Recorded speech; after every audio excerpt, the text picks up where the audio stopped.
Mandy. Hi, it's Dave. Hi, it's Kirk. And we're here to do a music video review, or kind of a reaction as well, of the fingerstyle guitar player Alip Barta. Now, anyone that knows me on the Dave Does channel knows that I have done many reactions to Alip Barta. I've done many collaborations with him. But for you two, you guys have never heard Alip Barta.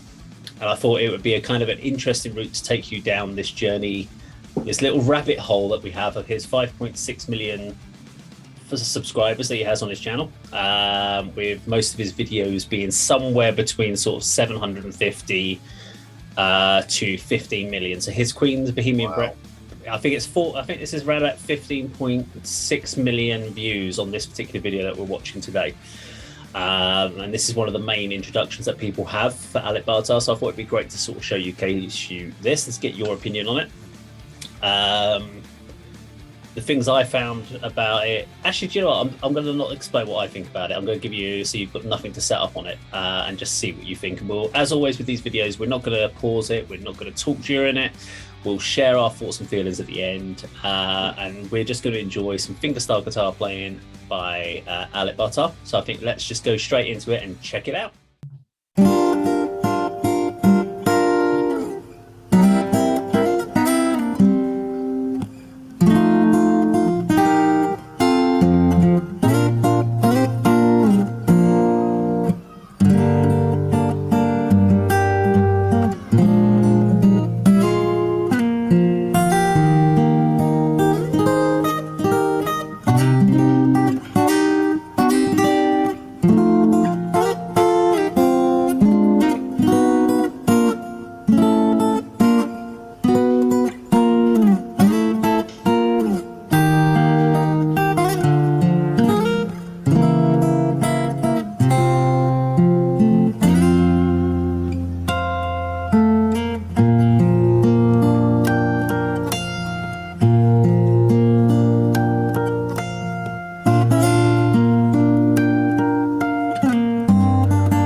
so there we go. That is Mr. Alip Barta and Bohemian Rhapsody. I think Andy's opinion on this, as a guitarist, I think it'd be interesting to know what you thought of that.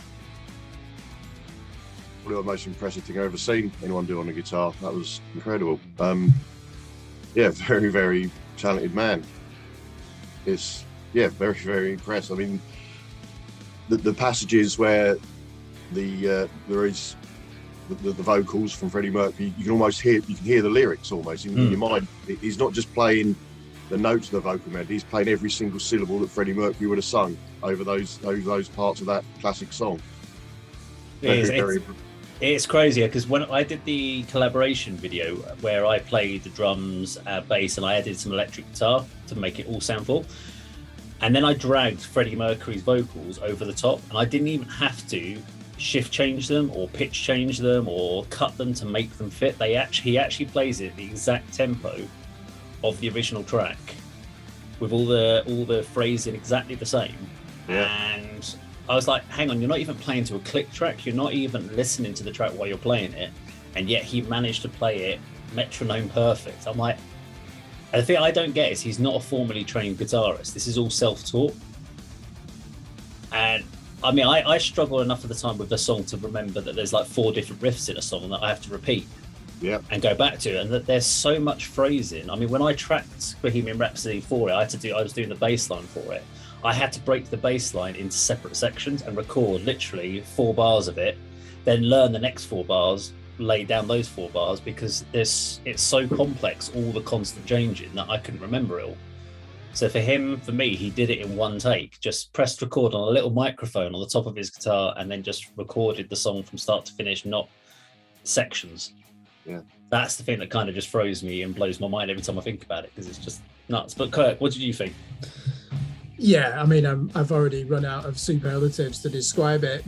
When he was playing the guitar parts transcribed from piano, those chords that he was fretting were so difficult. Just have a look at the fret stretches, especially the use of his little finger. Some of those chords remind me of Alan Holdsworth, the great jazz fusion guitar player, especially that song Tokyo Dream, which you ask any guitar player, can they play that song? And Eric Clapton, Van Halen, all of them would say that it's probably the most difficult song to play. And obviously the first part's written for piano, and the way that he's managed to transcribe that and work it out and add in some hammer on and pull off techniques, and his slide technique is absolutely flawless. I was really astounded by the difficulty of the chords. He looked like he was at his easiest when he was doing the scale shredding parts. And again, if you have a look at that, he's definitely not just playing pentatonic blues, is it? There's a lot of major scale shredding going on there. Still managed to get a lot of melody from it as well, even in the more aggressive parts, which I wasn't expecting. And obviously, you could hear him accent some of that phrasing as well, with a percussive element with his right hand. His picking technique, it's not even picking, it is, it's finger picking, is it? I expected that to be sensational. I could never master that when I played guitar. I'm just surprised by his patience to do that. You're saying that was a one-take performance? Yeah, so I mean, you never know how many takes he did before that. So he may have videoed that 50, 60 times in a row. Yeah. And then he just nailed it. I mean, because he's never done a live performance, so it's always just it's literally done in his house. So that's in the back room of his house. He sits on the floor. You can hear his kids are playing in the back room, and he just lays down that. Yeah. Now, what I have noticed is when he releases songs, there's always about a 1 month gap between songs. So I reckon he spends a month working on a track, so he'll learn it. And he's done things like System of a Down, Toxicity. So he did a fingerstyle cover of that. He's done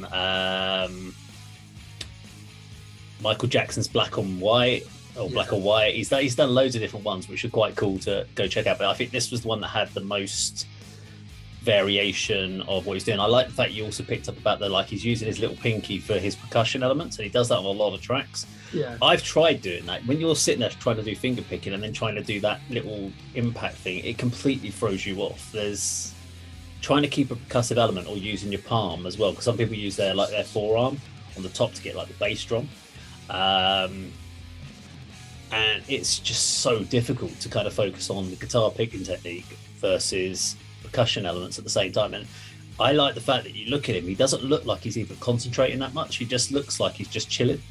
Like you would, you just pick up a guitar and just noodle while you're watching like TV or something.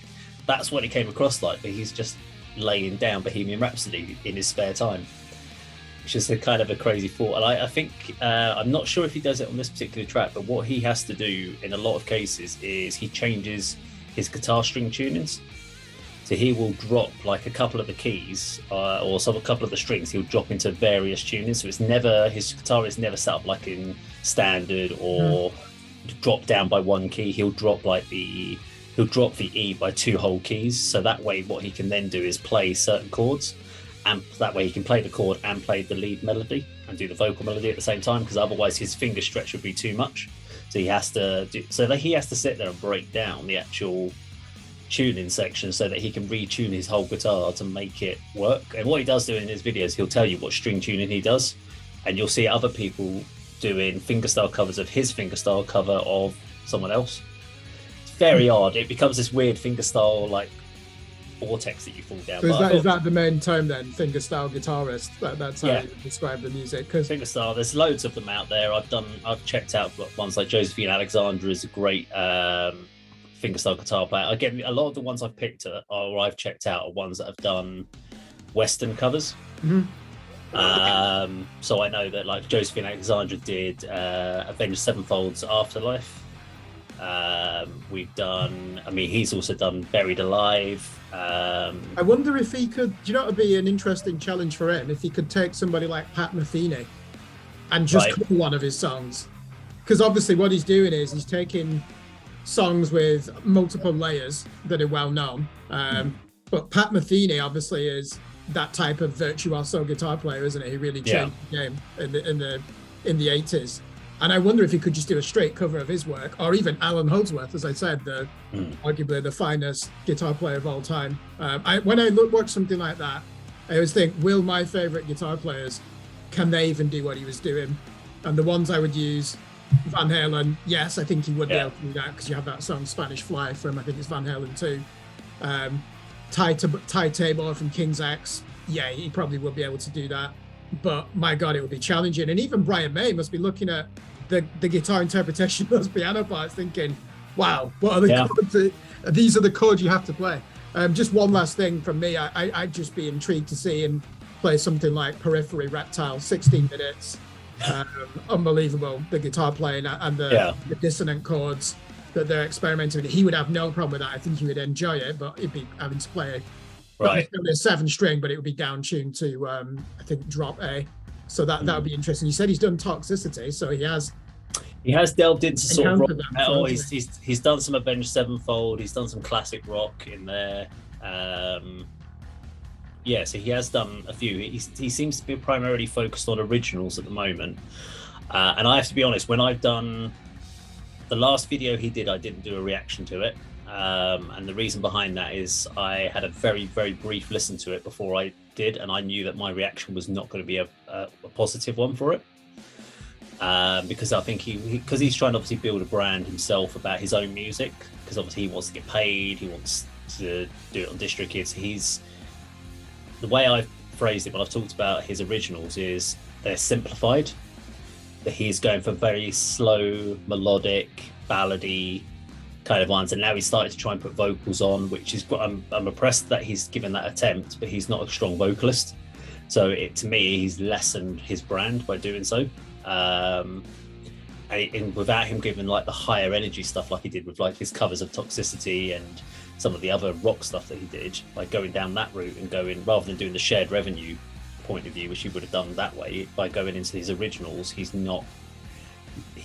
just losing his brand a little bit. And he's losing some interest from the Western market. And so I kind of put that back in my last couple of reaction review challenges. I think he needs to go back and keep still doing his originals for those that are really into it, but I think he still needs to do the occasional cover to kind of keep people interested from that point of view. And I reckon bring the energy up, because he did a few like blues covers. He did like the Super Mario Brothers theme. He did loads of other stuff like that, and these get people really interested. They're something that gets people to your channel. So I would say he needs to balance the two, do some originals and do those covers to keep that going. Otherwise, people are going to start losing interest. unfortunately, that's just the way it is, I think. Andy, here's one for you. If he had to do a Bathory cover, which song should he go for? And are any songs appropriate? With his style, I think one from I can't think off the top of my head. The one from the intro from Hammerheart, Shore in Flames. That's the one. I think that was a good one for him to do. I was just going to say, David, do you know in your sort of research on this man, what does Brian May has seen his work, and what did you think of that particular version of Bohemian Rhapsody? I can't remember if it was Brian May or if it was Roger Taylor, but one of them has seen it, and they were really impressed about his overall ability over it. Just the fact that he captured the essence of the song with the vibe. Yeah, so he had to do it on a fingerstyle, and he kept the emotional content of it rather than it being a clicked-based, multi-tracked element that it could have easily been done. You can see that with where people do like 5-part a cappella versions of it, and you're like, yeah, you've sung it, but you've lost the entire emotion of what Bohemian Rhapsody was. Whereas the review, I remember, I can't remember which one it was, but they did say that he had actually managed to capture the whole emotion of the track. And again, it was the impressiveness of the fact that he was able to sit there and just put it down and lay it down in one go, which is not something you're talking about where like Brian May would have breaks in what he was doing, and it would have been Freddie Mercury playing the piano part, and so they don't have to remember all those different parts. Whereas obviously Alip's had to sit there and learn everything and remember it, all the phrasing, all the techniques, all the little flowing, and get it note perfect, and doing it live in a video in one go. This is what I was thinking when I was listening to it. I know Bohemian Rhapsody, and as it was going along, I couldn't, in my mind, know the next sort of melody, the next sort of beat that was going on. But if I was to sort of try and do it away from this on my own in my head, I wouldn't know the whole concept of the song, the whole. You say he's got to remember every single passage, every single instrument, every single melody, every single vocal line, and perform it, and actually make his, make that sound from his guitar. So yeah, very, very impressive. How harsh would it be to find any flaws in that song if there were? And I just sound like a complete bastard here, but the hammer-on pull-off for the Galileo part should have been louder. Hey, but we've got to find something to criticize. There were, I know there were a couple of slightly fluffed notes in the sense that they weren't quite clean on the fret, but you kind of listen to it, and I was like, you know it because you hear a little bit more fret buzz when you hit those notes, because it was just a little bit too close to the fret rather than being centralized. But you kind of go, well, that's why you kind of think, well, maybe that was the take that he got it right. And at least he's human, so it's good. You actually want to hear those for reassurance. And you can actually watch, if you watch a lot of his videos, he does this quite often, because you'll see him do a little shake of his head as he does it, because he's playing, and he'll do a little shake, and you know that he knows that he made a slight mistake. Okay. He's just going to play through, and you realise that he's made that mistake, but he's thinking, I think he gets to the end of the song and goes, fuck it, that was good enough. I'm not doing that again. So, do you know the best way to judge it? If that was a grade 8 music exam in the United Kingdom, would he pass with flying colours? Absolutely. yeah. Even attempting it should have been an automatic pass.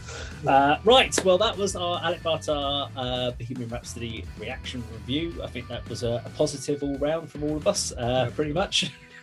And I'm sure at some point in the future we will, of course, come back to Alec Barta in between some of our other metal review reactions.